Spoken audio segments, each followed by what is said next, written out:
Hey, what's up guys? Dr. M3 here with a new video for you. And today's topic is going to be how to get the most range out of your Tesla Model 3, Model Y, or even S and X in the summertime. There's going to be a whole different video for the winter time. But before I tell you my thoughts, having gone now 55,000 miles in about 15 months with this car, please go ahead and hit the subscribe button, turn notification on, and click the bell icon so you get these videos when I post them.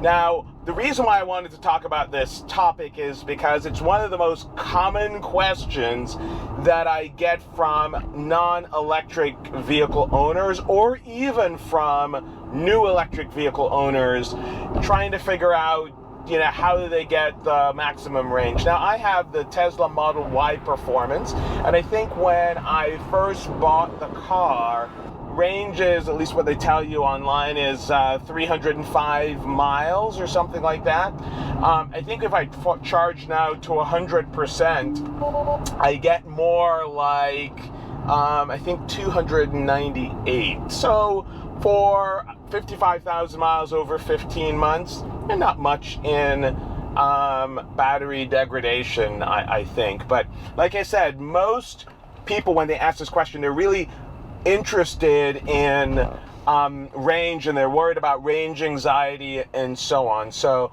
my observations are a couple of things, and Tesla really give you a bunch of tools to help you optimize your battery range. Now, there are a whole series of things that I think you need to do in the winter time, to be honest, but again, that's for a separate video.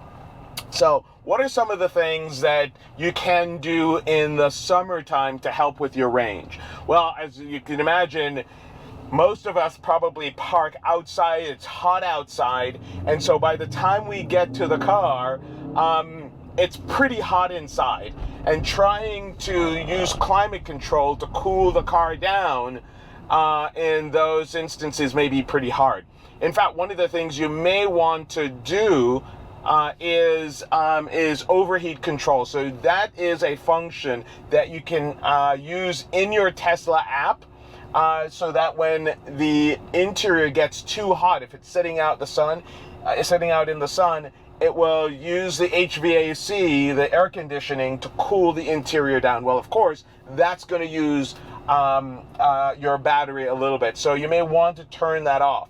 The other strategy is when you're ready to leave or getting close to leave, you may want to use your app to put the windows down to ventilate the cabin, so that when you get there, it's not as hot inside, and then you can sort of put your windows back up. That's a strategy that I've found that's worked well for me, and it's really sort of helped with not destroying my range too much. The other thing, if you are plugged in at work or wherever you are, you can precondition the car. So while it is in fact plugged in, you can use energy, and you can use your HVAC then to cool the car down. So it's you're not using your battery so much. And I think that's another strategy I think that really works well, and I would encourage folks to sort of think about that and use that as a function to help you save your battery in the summertime. So that, I would say, was the first strategy overall to use in the summertime. The one last thing I forgot to mention as a part of the first strategy is, if you go into your HVAC system and you select auto for the air conditioner or heating, it doesn't matter, it works in the winter as well, you actually can let the car use its brain to figure out the most optimized way to use your battery and to use your aircon to cool the cabin. And it will know if there are 1 or 2 or 4 people in the car, and will adjust the HVAC accordingly. It works wonders. I would highly recommend that you use it, because these are the small things in the background that can really make a difference on the range and the battery that is used during the summertime. Another strategy to consider in the summertime is related to the first one. Again, if your car is sitting out in the sun, it can get pretty hot pretty quickly. So, you know, there are these sunshades that you can buy, and especially since the Tesla has a panoramic roof, it can get pretty hot in here pretty quickly. And so I would highly recommend that you consider getting sunshades to help keep, well, there you go. You got a Taycan, another electric car, but he's going to go zoom. Go figure, right? It's okay, bro. We're all together in this. But I love the Taycan. Although it's got a few troubles, but we won't talk about that here. That's for a separate video. There it is, the Taycan 4S. All right, strategy number 3 is if you have anything that's going to reduce the aerodynamics of this car and the drag coefficient. So this is item number 3.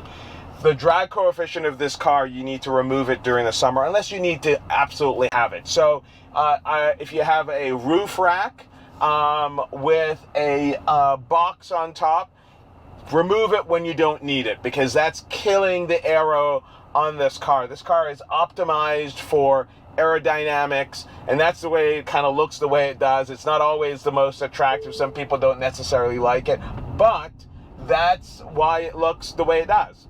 And so I would highly recommend that if you've got a roof box and racks, take them off as soon as you're done using them, because it's killing your range. It's killing your range on your car. You might as well just get rid of it. A similar thing is true to when you're driving. If you notice, all my windows are up. I would recommend that unless you have a reason to have your windows down, keep the windows up, because what that does for you is it maintains that aero. And again, you know, when your windows are partially down, it creates drag on the car, and so you want to minimize that as much as possible. So again, reduce drag by keeping the windows closed, and removing any excess components that's going to create drag on the car and decrease your efficiency.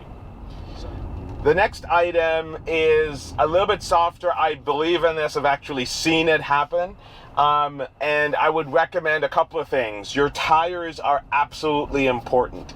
And, you know, on my summer tires, I have the Uber turbine wheels, so I have a staggered 20 up front, 21s in the rear. But I have summer tires on them. And so there, believe it or not, there is a difference in efficiencies between the summer and winter tires. So you really do want to make sure that you're running the right tires. You can run all seasons, I guess, but I would say the sports tires are still better than the all seasons. That's been my personal experience in the Tesla Model Y. So I would highly recommend that you, in fact, go ahead and switch over those tires. In addition to that, it really is important that you go into the app and you tell it if you have a different wheel setup from what I just said. So if you've got the sports setup with the staggered 2021s, you may need to go in the app and tell it that you have 2021s, or when you change, as we typically do in the winter time, to a fixed 20s all around, you need to go into the app and tell it that. That's important because the computer, the car, uses your tire information, and including rotation patterns and so on, to figure out your range. And so if you want to get an accurate estimate of your range, you really need to make sure you tell the car what exactly your setup is. The final observation I would make, and it's an observation that it makes sense if you think about it. It's how you drive. So if you're one of those people that are into hard accelerations and then hard stops, it's inefficient. And you can actually see this graphically when you go into the system. You can kind of see the pattern that your driving produces. And so again, I would strongly recommend that you develop a driving style and pattern, because that's going to significantly influence how much range you have with driving your Tesla. If you're one of those folks that stomp on it every time and you accelerate, and again, if you have ludicrous mode or plaid and you've got plaid mode and you go crazy all the time, you're going to find that your range dwindles fairly quickly.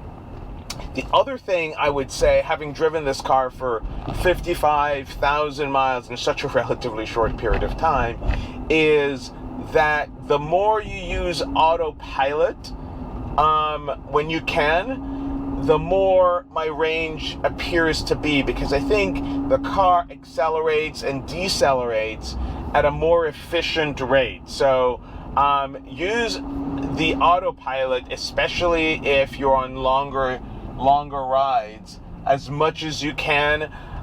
Your range will be way better and you'll be thankful for it. So just some strategies I've seen and developed over my 55 miles of driving the Tesla Model Y. I'm curious to hear what your thoughts are in terms of what you've found in driving an electric vehicle. And if I've missed any other big strategies that are out there that you use, why don't you go ahead, comment below. Once again, thank you so much for watching.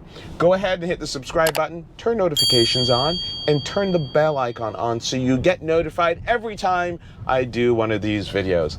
Guys, I thank you so much for your support. Thanks for watching. We'll see you in the next video. Take care.